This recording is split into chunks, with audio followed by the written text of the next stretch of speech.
Today, we traveled 3,300 miles to meet up with one of America's top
Mic check, mic check. Hello, guys. I hope you're seeing me and you're hearing me right now. Can you just make a quick comment if you can hear me? I can hear you.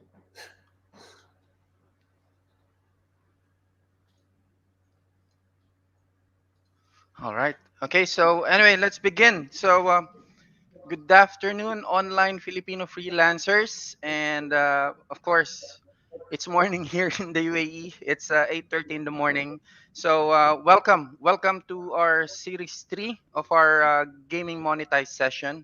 By the way, before anything else, I would like to apologize for last week because we missed one session last week. Unfortunately, I wasn't feeling very well. I was really afraid. I thought I was having COVID because I have all the signs of having COVID. But luckily, I made two PCR tests and it was negative. At least I really wasted my whole week last week worrying if I had COVID. But here I am. So again, apologize for last week. But anyway, show must go on. So again, welcome to session three of our monetized gaming. And let me just introduce myself again for those who don't know me. My name is Simon, or you can call me Paulo, and I'm the co-founder of the Online Filipino Freelancers. We started doing these sessions after OFCON 2021, wherein we introduced the topic about crypto gaming or monetized gaming. And after that, there were a lot of people asking, what are those games? How can this be? How can those games be monetized? So here we are. We started doing these sessions for the community, and every Friday or Saturday we will be featuring one game. So at least all of you guys can get to choose which games you want to play and monetize. All right. And of course, this session is powered by MSI. So thank you very much, MSI. And I would like to let you know also that MSI is an official partner of the Online Filipino Freelancers.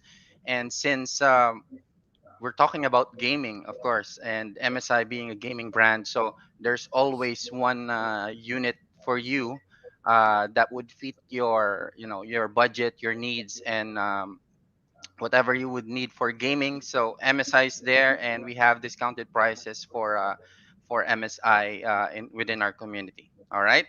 So before that, I just like to mention this disclaimer because. On the previous sessions, some people are asking if we are we are looking to hire someone for gaming or they're looking for scholarships. So unfortunately, we're not doing that. We're just featuring this game. So we won't be selling anything here. And whatever I discuss and whatever our guests would discuss about our session for today is for information and educational purposes only. So at least you would get to know the game that we will be discussing today. All right. And if you have any questions, guys, feel free to type it in on the YouTube chat. We will be seeing it here. So as we go along the course of the session, uh, I will be checking the questions one at a time. So at least either me or our guest would be able to address or answer your inquiry. Okay. So without further ado, guys, I would like to introduce our guest. Let me just switch my. So let me introduce to you guys Mr. Kieran Warwick. He is a serial entrepreneur and also a stock market trader. I'm also trading myself, so this is really interesting. And he got to know about cryptocurrency at its early stages. And while he's working alongside with his brother Kian, he was also the chairman of the Burger Collective. The Burger Collective is an app made for burger lovers. I think this is in Australia or global. So this is really nice. And now together with his brother Aaron, they have co-founded the game Illuvium, and Illuvium claims to be the first AAA gaming title in the Ethereum blockchain. So, guys, join me as I introduce to you Mr. Kieran Warwick. Kieran, good afternoon. Good afternoon or good morning in your case. Thank you so Yes. much for having me on.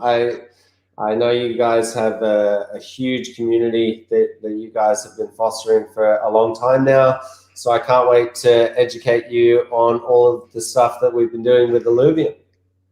All right, that's awesome. So, Anyway, again, thank you for joining us. For those who's taking their lunch, so I hope you'll be tuning in as you take your lunch, and I hope everyone is safe there.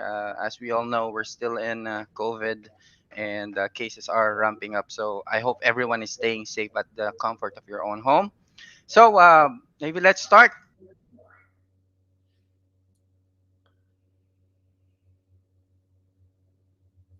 Okay.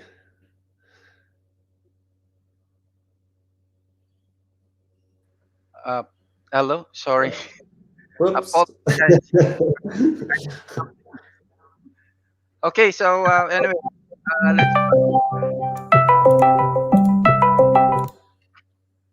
for my Sorry. no problem.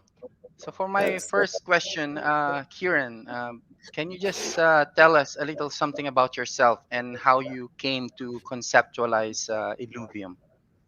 Yeah, for sure. So I've always loved gaming, but as you touched on, I've dabbled in trading stocks, and I've had quite a few startups.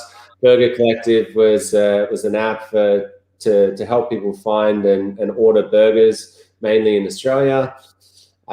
Prior to doing that, I had started or I was working in a startup which was the first over-the-counter Bitcoin exchange based in Australia, and that was back in 2016.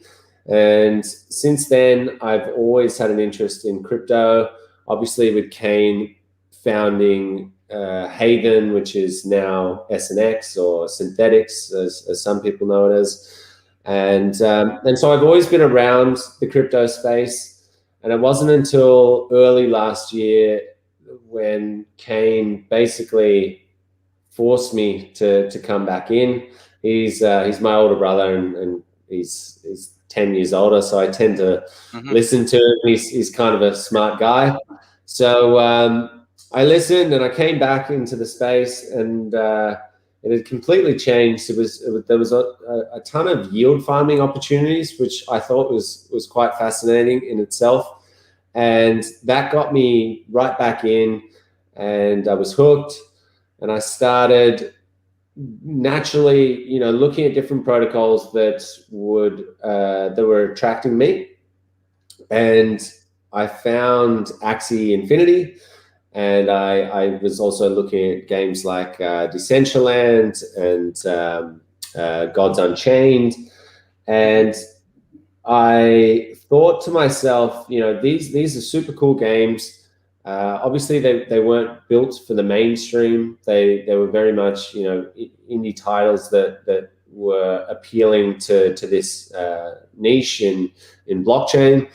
And I thought to myself, what would happen if we built a team that was big enough to compete with the likes of Activision and Riot and stuff like that? And what if we brought the world's first AAA game to blockchain? What would happen then? And then obviously adding in that same super detailed graphics, the same lore aspects to the game, the same psychology of collecting, like Pokemon invokes in people, and then the big one, adding play to earn in as well.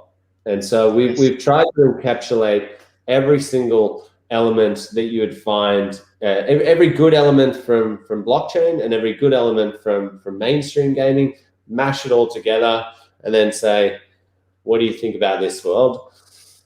Pretty much. That's nice.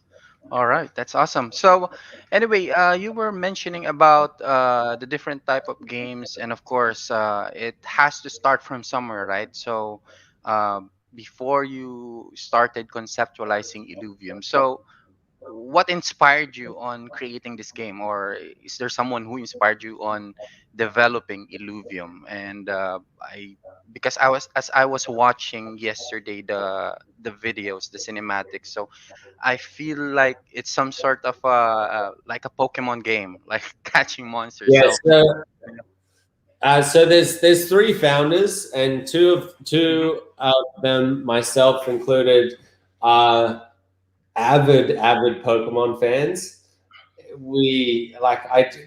There's no other game that I've played that I still have the same level of or that I have such a high level of nostalgia for.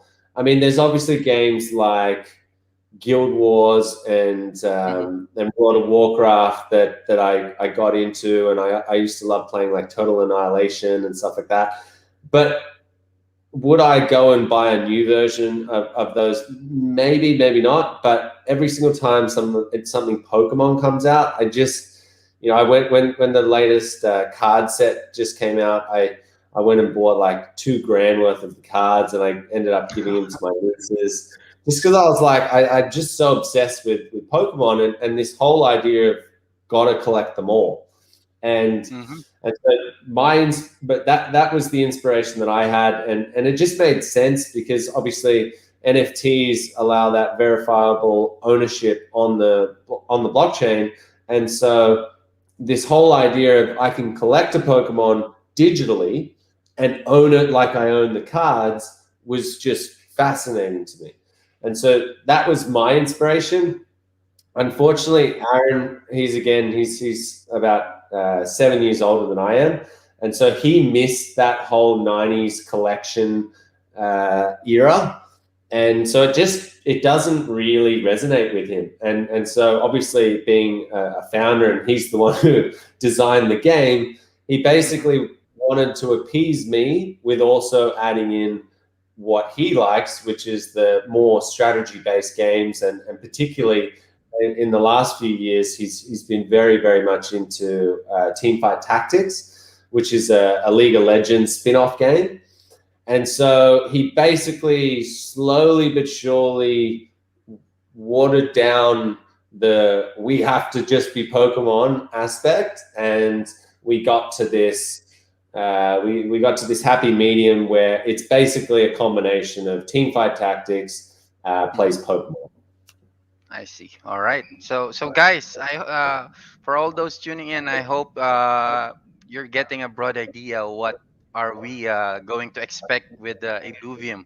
So anyway, before I proceed with the next set of questions, I'd just like to say hi again and welcome to all our viewers. And I would like to say hi also to our friends in MSI Philippines and in MSI Taiwan. Some of our friends there are watching right now, and of course our friends who are tuning in from my one of my trading communities, the creators of wealth. Welcome guys for watching. And another set of team that I have a gaming clan here actually in the UAE. So the Pinoy Deadly Executioners clan.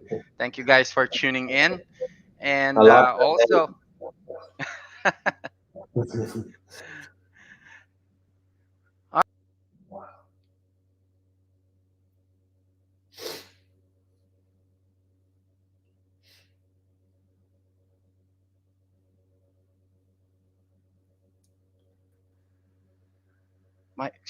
I'm sorry. Keep on clicking that back button. I apologize.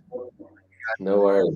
You should touching We'll this put mouse. it, we'll put it down to you can't contain your excitement. And a bit nervous probably. So Oh, guys, sorry about that. But again, welcome. And also before I forget, I'd like to say hi to our friends in Cryptomad Q&A and the Matapang group. I see some of the guys are asking questions here already. And of course, the TGFI team, guys, thank you very much for tuning in. So let's continue. So my next question, Kieran, what crypto coins is generated in this game, or does it have? For sure, it has NFTs. So can you tell us more a bit of what kind of cryptocurrency can be earned or mined within this game? yeah, for sure. So there's a governing token which is ILV, and that's the token that essentially has two purposes. The first one is governance, and so we're a completely decentralized protocol, and what that means is we're 100% governed by the people, the players, and the stakers, the investors. I am seen as just another core contributor, and I have voting power just like everyone else. But at the end of the day, now that the power has been handed over, and that was done immediately, that governance token is what gives you the ability to steer this protocol and game in the direction that you want. So that's the first thing. Second one is the synthetic SILV token that we have. So that is pegged to the price of ILV. That is important because we've also got staking, which we can get into in more detail a little bit later. But essentially, if you stake your ILV token, you will generate yourself either more ILV tokens that vest over a 12-month period, or you can collect it in SILV, which is able to be used as an in-game currency. And so that's and then you don't have to wait the 12 months. You can literally start playing straight away once the game is launched. That's the important thing there. But where the NFTs come in, almost everything that you'll see in our game is an NFT and can be owned and sold. And so firstly, the Illuvials themselves, there's 150 of them. They're all super unique. They come from a line of, so each line has 3 different tiers. So this, and basically, as you build up your Illuvials in that line, you can make a decision if you want to fuse them. If you fuse them, they go up to tier 2. And then if you go and collect another 3 of the tier 2s, you can fuse them again. And then you get stage 3, which is like your super, super rare NFTs. If you think about it, you need to collect, a total of 6 of these Illuvials just to create one. So it's that's pretty cool.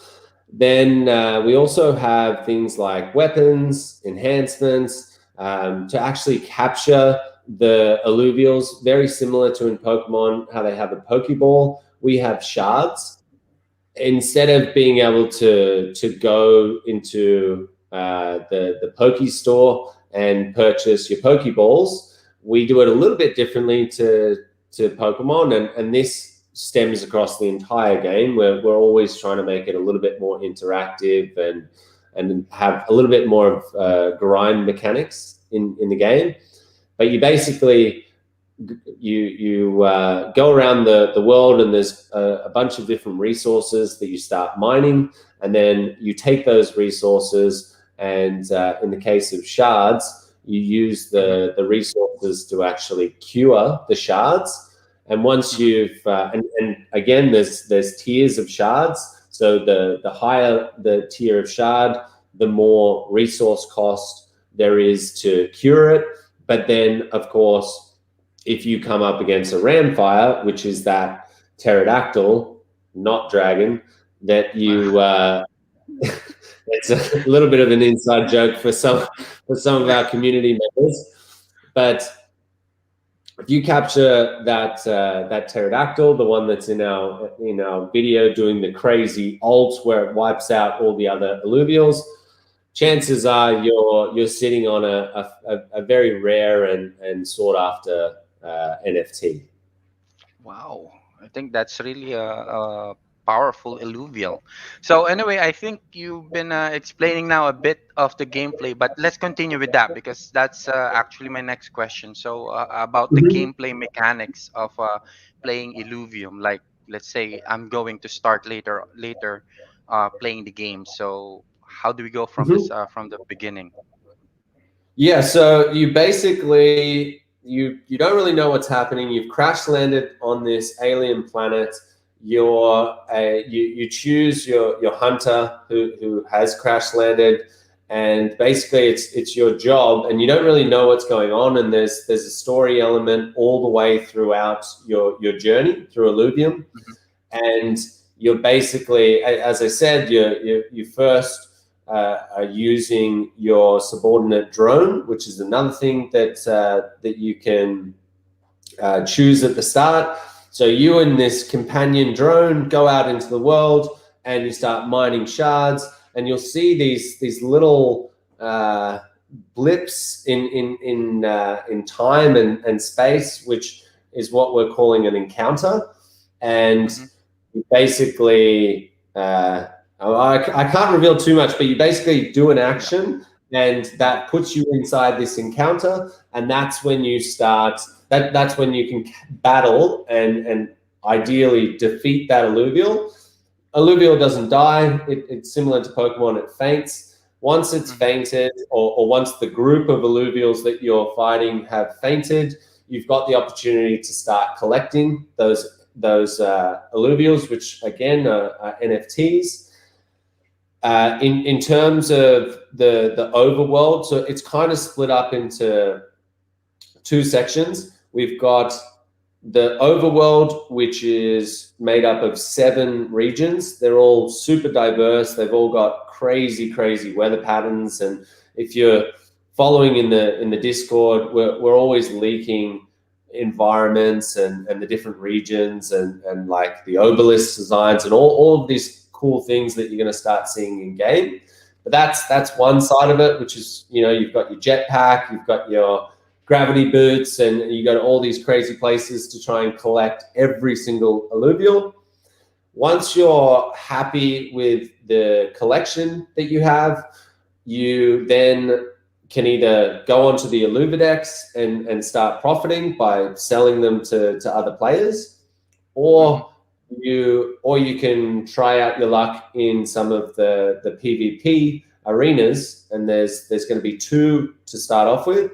The first one is a ranked arena, which is essentially a way to normalize everyone's team. So it's a completely fair play. So it doesn't matter if you have collected and built up your Ramfire to be a level 50, that will then be normalized by the ranked arena. So there's no advantages there. But again, super competitive, very similar to a lot of esports games out there. Then there's another arena, and this one it probably wouldn't exist in real world gaming, but because we're in crypto gaming, we thought, why not? Let's chuck it in. And it's basically the ability for 2 people to go up against each other, and there's no normalizing of stats. So if I've got millions of dollars, which I don't, but if I did, I would go onto the Illuvidex, and I would look up all the different strategies and the best affinities to combine my alluvials and create a super strong team with level 50s across the board. And then I'd go into this Leviathan arena and hope that some silly person decided to accept my challenge of a battle, and then we would go up against each other. In this mode, you can wager whatever you want. So you can go, 1 ETH, 10 ETH, 100 ETH, whatever amount you want, and the winner takes all.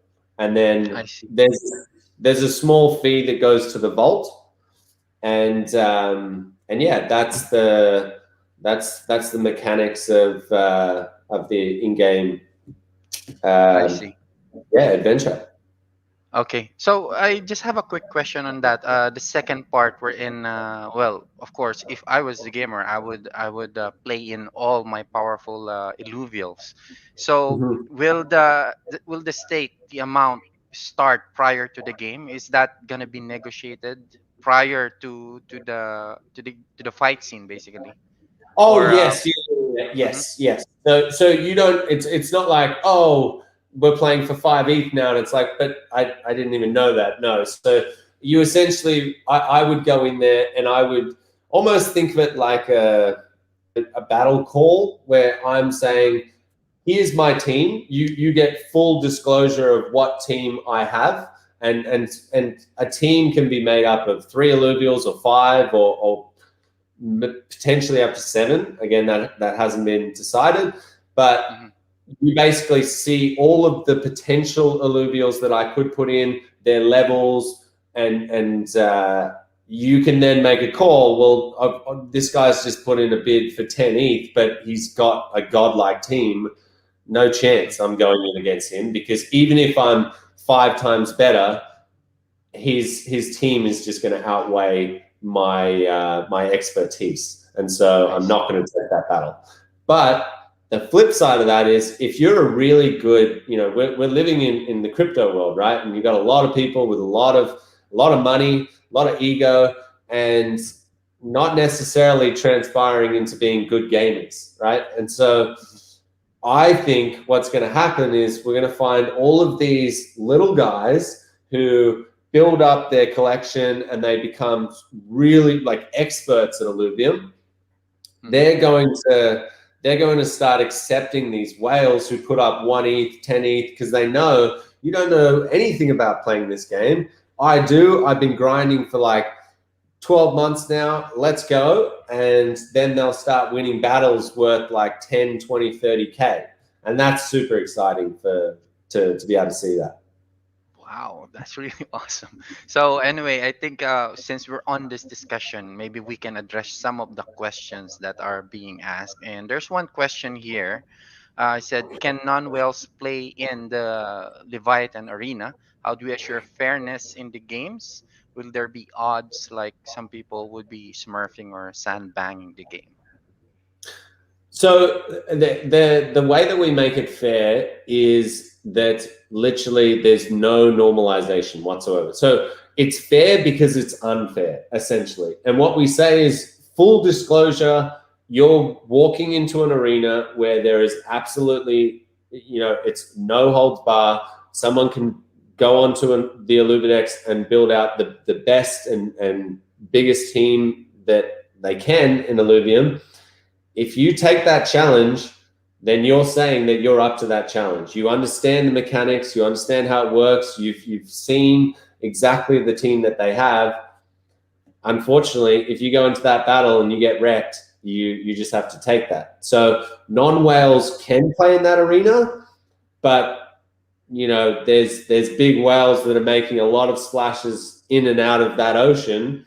Whether or not you want to go in there as a tiny little fish is up to you. But it's. I see.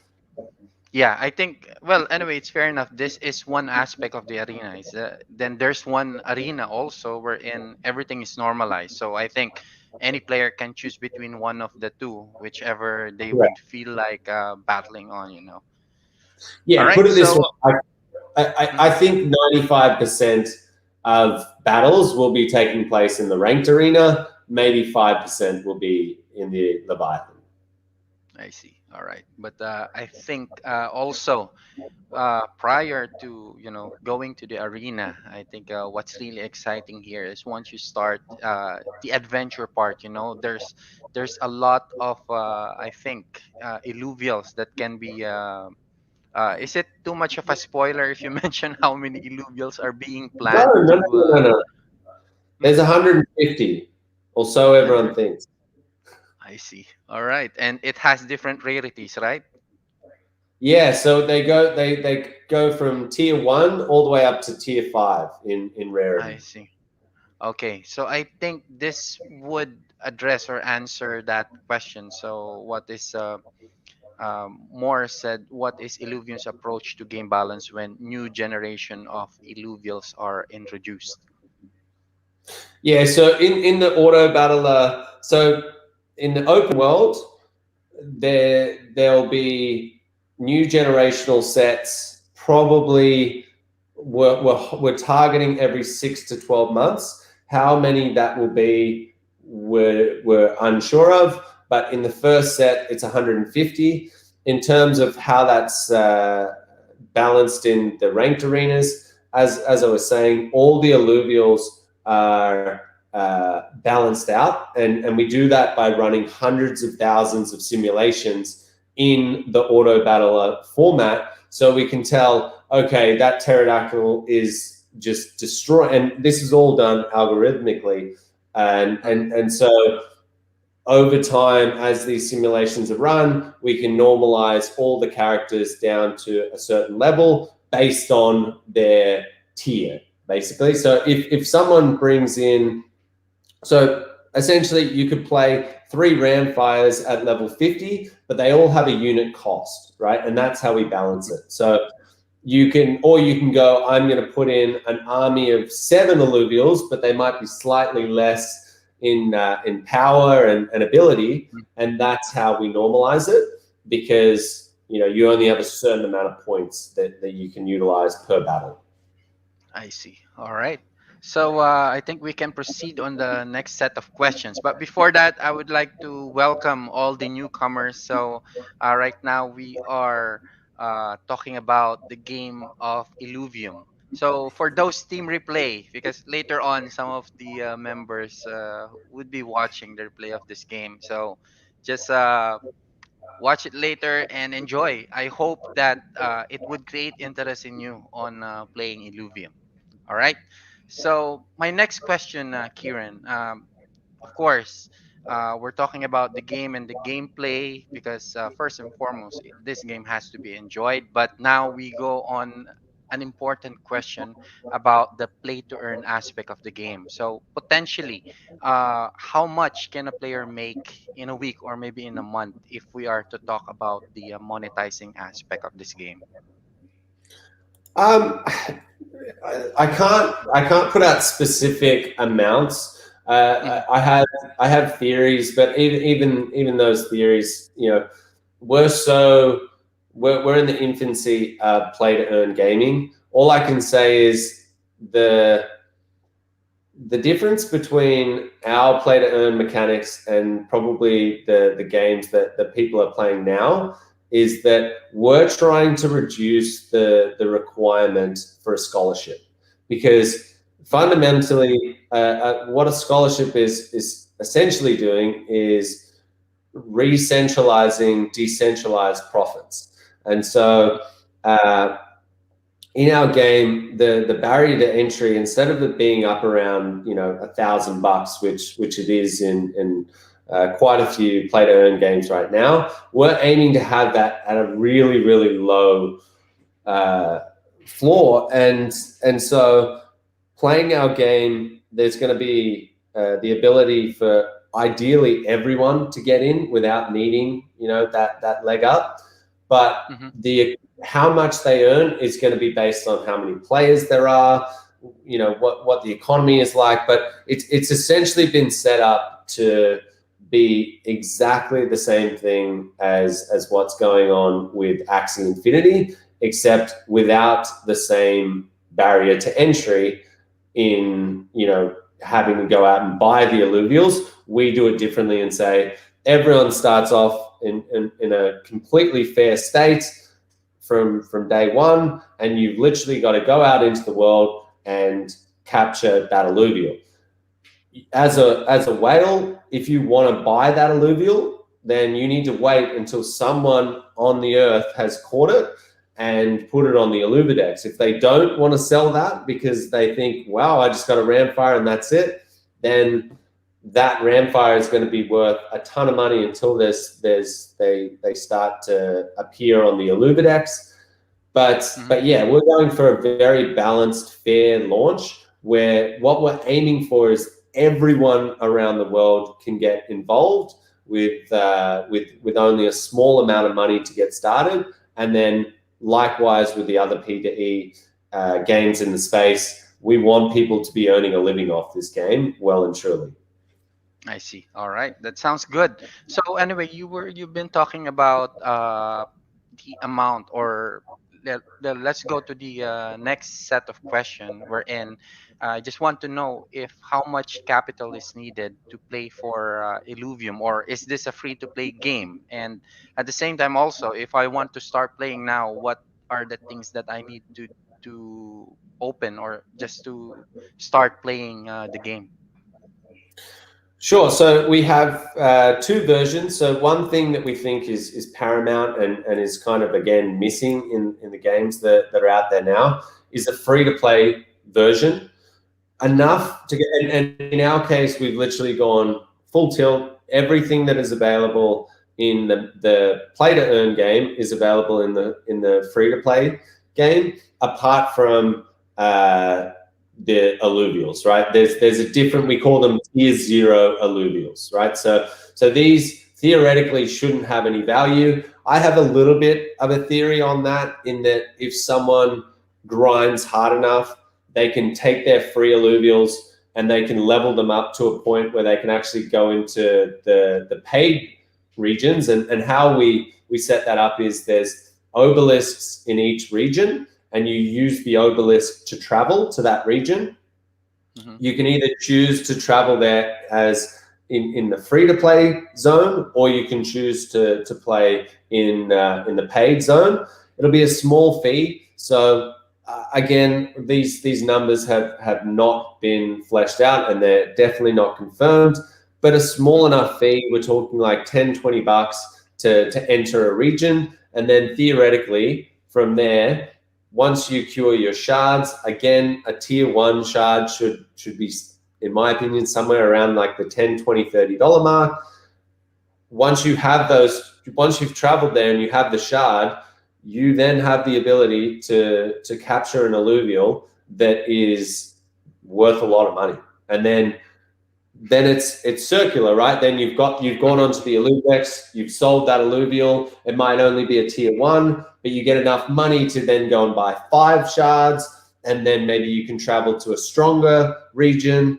And so if you see what I'm getting at here, we're trying to make the barrier to entry very, very small, but the ability to grind and grind and grind will give you, will slowly level you up, and your economy will slowly increase with it. Or not slowly, and you stumble upon something that's super rare and you're like, holy crap, all I did is put in 50 bucks and now I'm sitting on this $20,000 alluvial, and away you go. You know, it's a little bit unpredictable as well. Yeah, I think that's the best part of the game. You'll get surprised that you get to catch something that you didn't realize it's so rare and expensive. So, you know, that's like a game changer for it overall. Well, there's actually going to be a flip side to that, right? And a lot of this we want to become popular Twitch streaming. You know, we want YouTubers and Twitch streamers to be playing the game, and then all of a sudden, oh my God, I've just come across a Ramfire, or I've just come across a Squiz, and I didn't bring in my tier 5 shards. I'm literally going to be throwing a tier 1 shard at a potentially $1 million alluvial, and all the fans are sitting there and they're like, come on, make sure you get it. He activates the shard, and then all of a sudden the Ramfire or the Squiz flees, and he's sitting there and he's in tears. He's going, I just had $1 million, guys, and now it's gone. You know, so there's going to be people where it's amazing, and then there's going to be people where it's like, why didn't I buy a better shard? So I'm super excited, as you can tell. Yeah, I think that would make the game really exciting. You know, so opportunities like that, then you miss it. Of course, as a gamer, you would.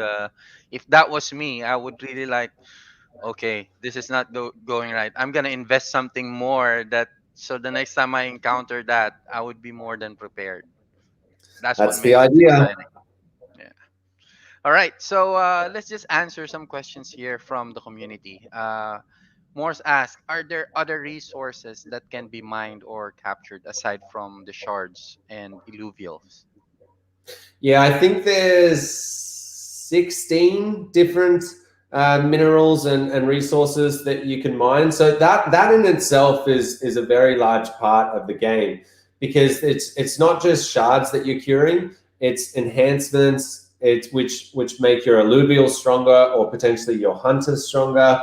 And then you've got things like weapons. I touched on, you need to go out to get to like super hard areas. Again, if you check out our Discord, you'll see the terrain and the environments that I'm talking about. But there's certain regions where you literally need to have the jetpack or the gravity boots, and so to get those, you need to mine the resources. So it's kind of like a little game inside of the game, if that makes sense. I see. All right. And also another question for me, because as I was introducing the game and I was reading some of the information within the Illuvium page, you claimed that this will be a AAA game. For me as a gamer, when you say AAA, it's really good graphics, and having good graphics would require really a powerful setup of PC. So I just want to understand more regarding this game. What would be the system requirements for PC users? And a top on question on that is that can Illuvium be played on a mobile device, an Android or iPhone, something like that? Right. So the way that we've set up the game, our art director, he's a little bit crazy, and he he refuses to not have the most bleeding edge next gen graphics out of it. He literally said to me, I want the best graphics out of any game ever created. And that's what I'm going for.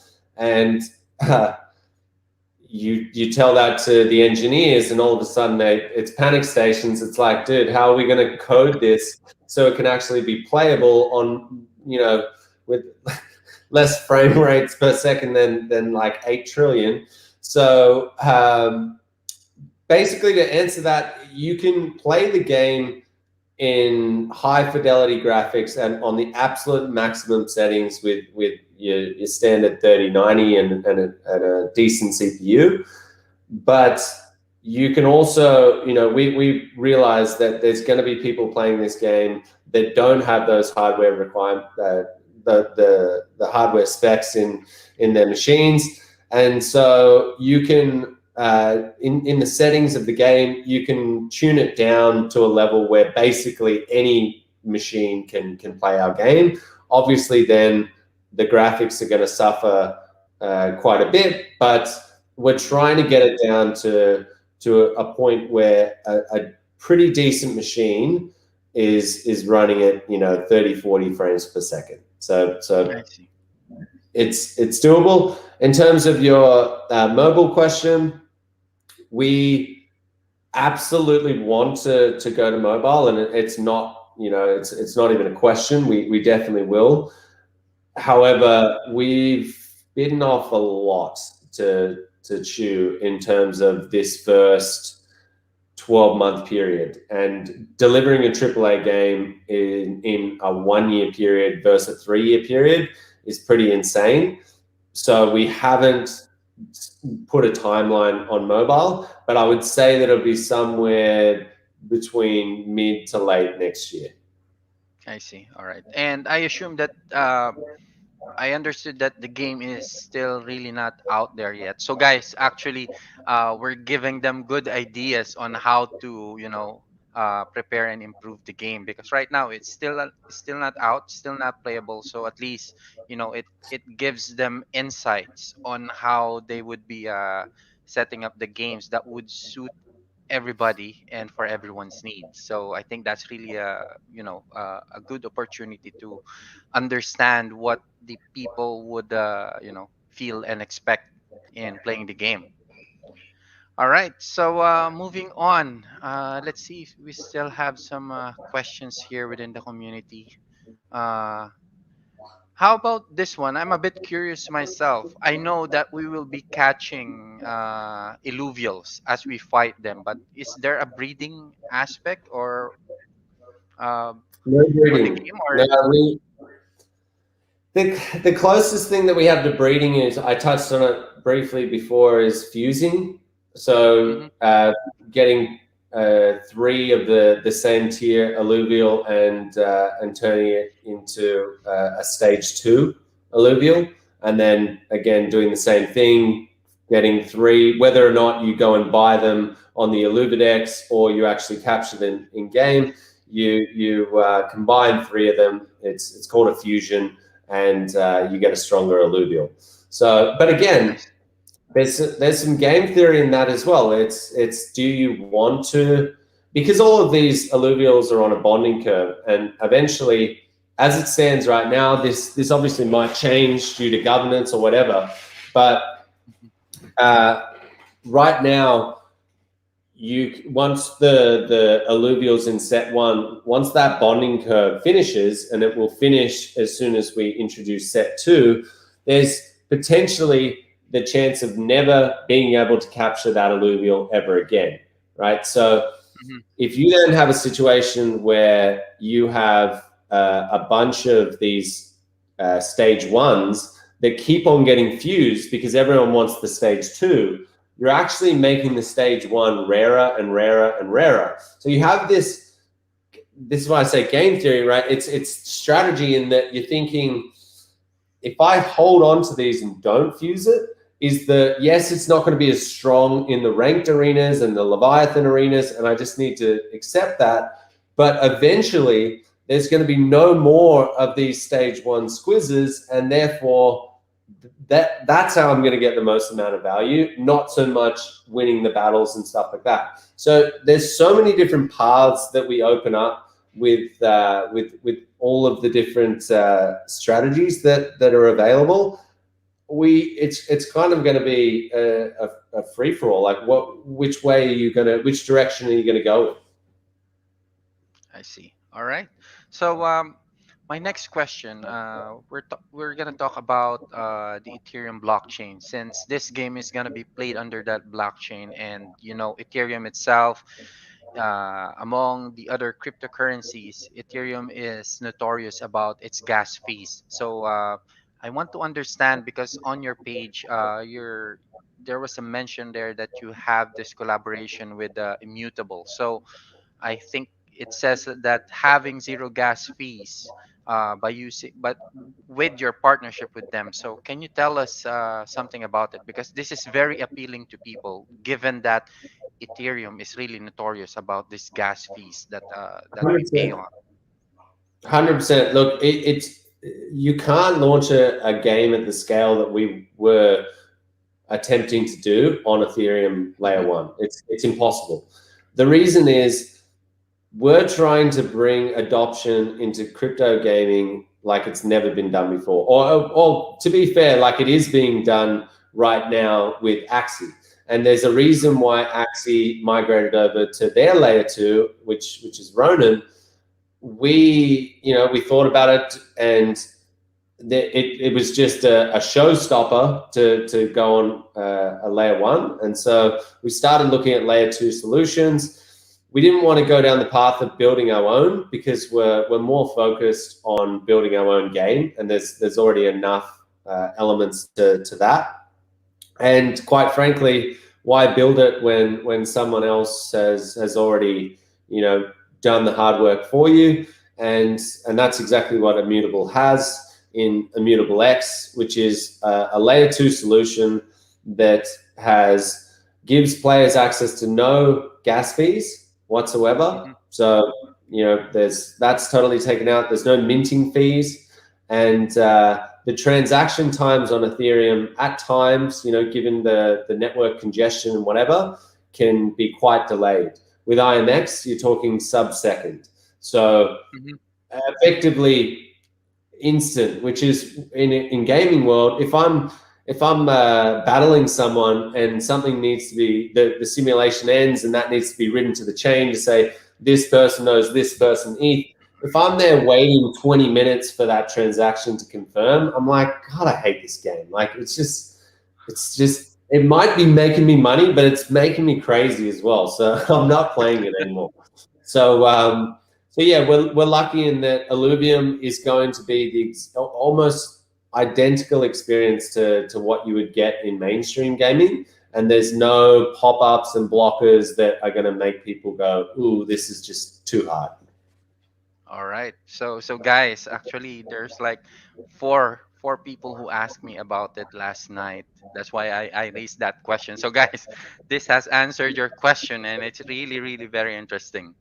Okay, so let's see. Do we have more questions here? Yeah, let me just answer this one.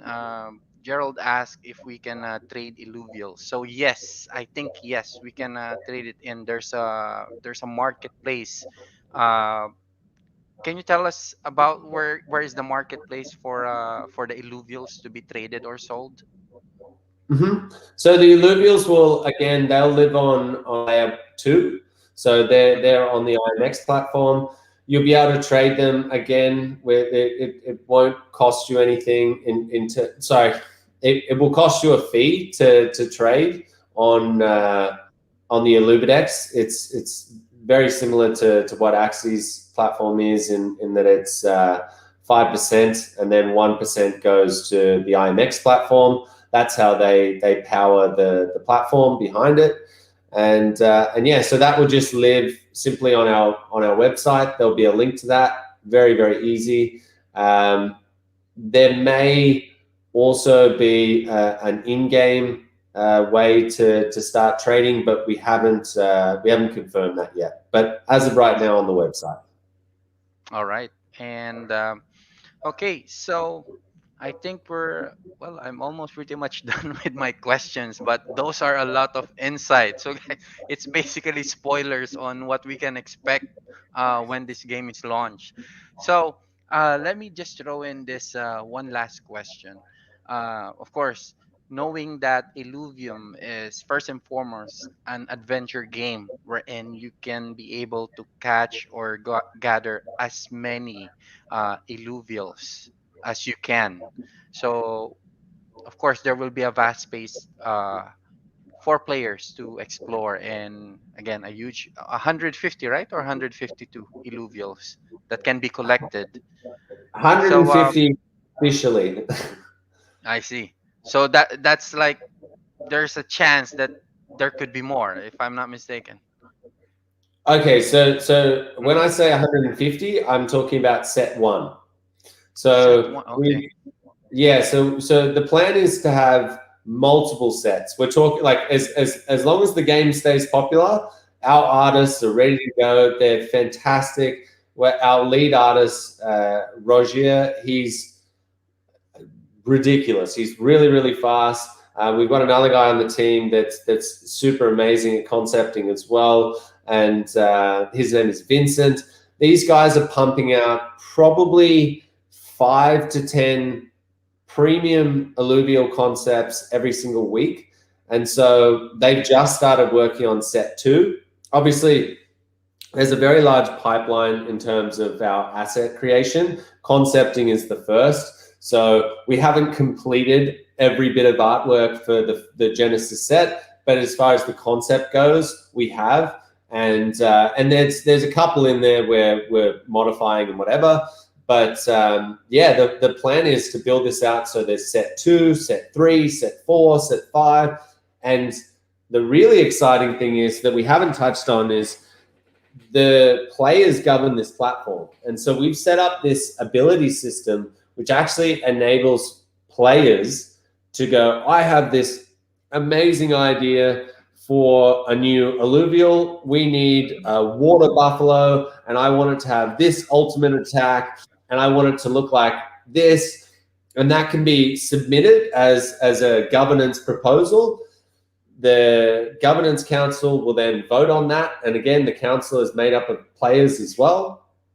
They then vote on that. And if it gets approved, you can be sitting there being like, I made that alluvial, and everyone is capturing it in game. And you have that for the first time, that real connection to the game where it's not only am I steering the direction in things like the tokenomics and mechanics of the game and like fees and stuff like that. I'm now actually making characters for this game. Like there's not much that can be more exciting for a player to have that sort of level of customability built into the game. And so, yeah, many sets are planned, and then on top of that, we're a studio that is going to be probably 200 to 300 people large in the next 12 to 24 months, and so people that think that we're only going to build one game, I've got news for you. We're going to build multiple titles. And every single title, this is the super critical part, every single title that we build will be 100% decentralized, which means all of those profits from every single game go into a single vault and then are redistributed back to the people that are playing and staking in the game. Nice. So it's pretty exciting. That's really awesome. Okay, so well, I'm pretty much overwhelmed with that, but yeah, that's really nice. I mean, putting back, giving back to the community. So this brings me to the question, because earlier you were mentioning about water buffalo. So I think it would be a great idea to have an illuvial of that character, because where water buffalo is the national animal of the Philippines. I If you're did not not aware. know that. That's a coincidence. Yeah, That's it's the crazy. national animal of the Philippines, so it would really be awesome if we have an illuvial of that character. So it's like, guys, we Interesting. have a Philippine-made illuvial. Interesting. Maybe, yeah, I will.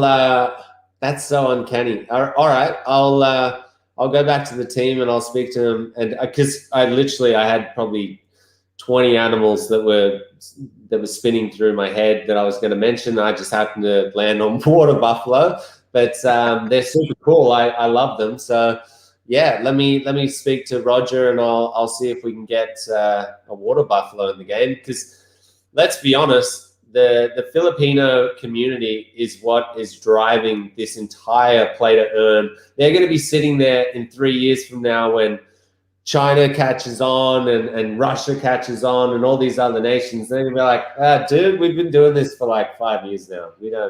This is nothing new. Exactly. Yeah, it's really a game changer for the Philippines. So yeah, this exciting times are coming. So anyway, just moving on, Kieran, how do you plan to evolve this game? Because of course, it's all about popularity. It's all about continuity, basically. So how do you Mhm. plan to evolve this game and make it become more exciting for the gamers? Of course, we're still on the early stages. So how do you plan on growing this? Yeah, so there's a few things, and we've touched on them, but there's something that the council is and the community is discussing now. Again, all of this discussion and whatever sits in our Discord, along with our giveaways, which we do literally all the time. So if you're not in our Discord, you have to be.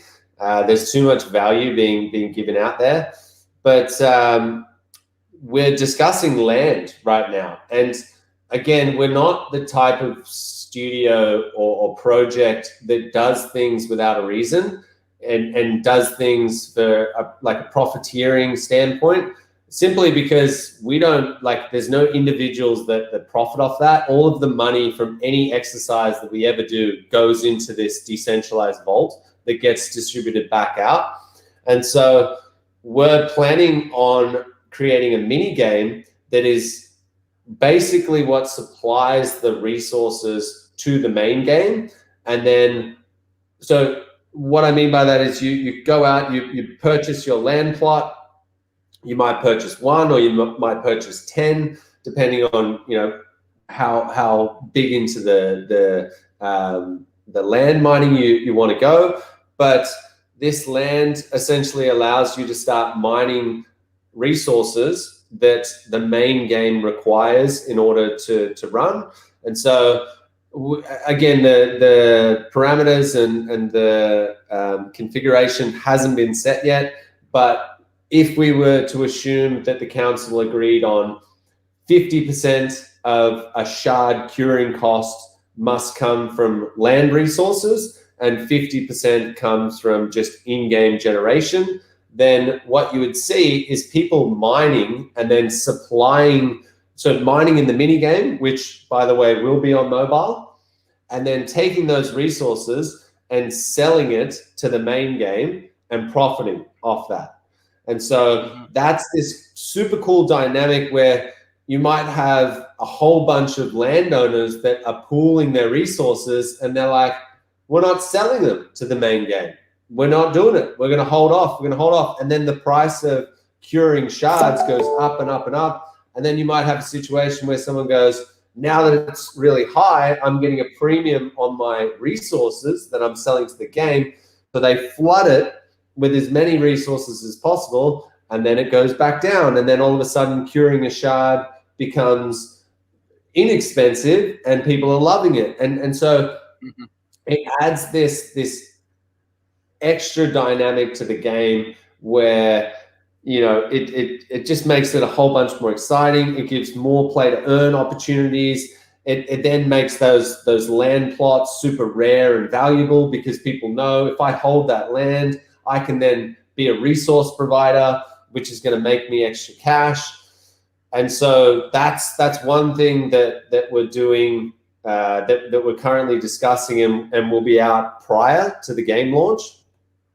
But again, we're building this out to be, the longevity of the system is in the auto battler having new characters at all times, right? So TFT, for example, they bring out a new character set and they use the same characters, but they change their ultimates and things like that to keep the game interesting. Instead of us regurgitating the same characters and changing their ults and their abilities and stuff, we're literally saying we're going to make those characters obsolete and we're going to bring in a whole new set. So you might be a pro at the game, and then all of a sudden you've lost all of your ability to play in the ranks because now you've got this situation where there's all these new alluvials and you're like, I don't know what his ultimate is. I used to be able to combat that with my squiz, and now squiz is ineffective against that. And so that will keep the game exciting, hopefully, in that A, you can catch brand new alluvials, and B, it changes the strategy of the game and keeps it super dynamic. So those two, and then as I said, new titles and new expansions like raids. We really want to get we've got such a big community and it's such a positive vibe in there. I want to do an expansion at some point where literally you build up like a clan of like 5,000 hunters, and then you go in and raid someone's base and like start stealing their alluvials, and like you're running out of there, you're looting them, and you're like, we're taking it all. You set their entire camp on fire, and away you go. That, and again, that's kind of just my crazy ideas and whatever, but we're in a position. The point is we're in a position and we have the resources in that the studio manpower to build any game that the community wants us to build next. Nice. So this is empowering the community in terms of creating ideas on how to evolve the game. So that's really, I think that's one of the key aspect on any game's longevity. So one last question, Kieran, and you can, at your heart's content, you can promote the game for everyone who's watching right now. So my question is, when is the planned release of this game? So we're looking to have a public beta where people will actually go into the game and start playing by the end of the year. I can't give it a more specific date than that, but you should be playing Illuvium before the end of the year. There will, of course, be an alpha and a private beta and stuff like that. And please don't flood my DMs with, can I get into the private beta? It's not up to me, and I specifically made sure that it wasn't up to me. That's an Aaron job. But yeah, to answer your question, we want everyone to be playing by the end of this year. All right, that's awesome. So, guys, there you go. So, just a short summary of what we have discussed and the overall concept of why we're doing this. So, what I have been mentioning on the previous session, we are now in an era or in a stage we're in.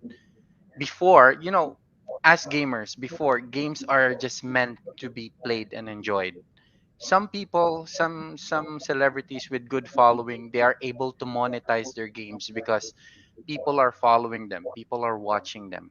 But now we are in an era, in a generation wherein you don't really need to have followings for you to monetize this game. Everything now in the metaverse, in the blockchain technology, playing games at the same time earning money. So that's the reason why most of the play to earn games have become phenomenal because of this aspect. A lot of people, not just in the Philippines, a lot of people are playing these games. First, of course, they enjoy playing it, but the idea or the aspect of monetizing the game, that is really a game changer. And this is really the best time to be alive. We're in this generation, we're in business and pleasure can be hand in Business and hand, right? that's I like that. Business and pleasure, both hand in hand. That's awesome. All right, so Kieran, any last words? You can promote the game. Yeah, I was just going to say one more thing. So if we get to a stage where we hit our goals and we end up having tens of millions of players, you have the opportunity now. If you're watching this video, you have the opportunity to join these games super early, and a lot of action, a lot of alpha, a lot of giveaways. In our case, we literally are giving away, I would say on average, once a week, we do an NFT giveaway, and these NFTs are not going to be playable in game. So they're unbelievably rare. You can only get them by being in our Discord. And if you have one of these and we get to the stage where we have tens of millions of players, you are going to be a very, very happy chap. So I Let me assure join in you now. that, yeah, I assure you there's a lot of fun stuff that goes in there. There's the community will educate you about any question that you have. It will be answered in a matter of seconds. But the main thing is, if you're looking for value and how you can get it in Illuvium prior to the game launching, it's join that Discord, because if you win one of these giveaways, hold on to it and just thank me later. Awesome, awesome. So 1 minute. Okay, so guys, there you go. The links to join Discord and the link to get to know Illuvium will be on within the YouTube link, and of course, I will post it also in our community, so you can start venturing and check out what Illuvium is all about. So, hopefully, guys, you got as many insights as you can about the game. Well, this is more of like a spoiler of what we're going to expect when Illuvium is launched. So, Kieran, thank you very much for gracing us with your time and introducing Illuvium. Hopefully, that once this is released, it's gonna be massive. I know.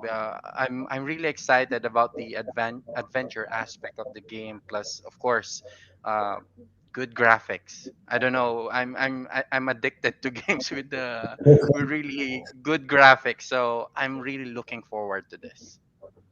Thank you so much for having me on, Simon. I'm glad Yeah. you didn't get COVID. I'm glad you're all good this week. Keep Thank on you. putting out some awesome content. I'll keep on following it. And yeah, when we get closer to launch, hopefully I can jump back on and update everyone with what's going on. All right, awesome. So, guys, thank you very much for all those who tuned in. Thank you, and for the team replay, don't worry, guys. It's saved in YouTube. It's saved in our community, so you can watch it on later. And of course, this is session 3 of our gaming monetized series. And again, watch out next week, next Friday or Saturday. It will still be a surprise what will be our next game. So there you go. Thank you very much, Kieran, and more power to Illuvium. Thanks again. Bye. All right.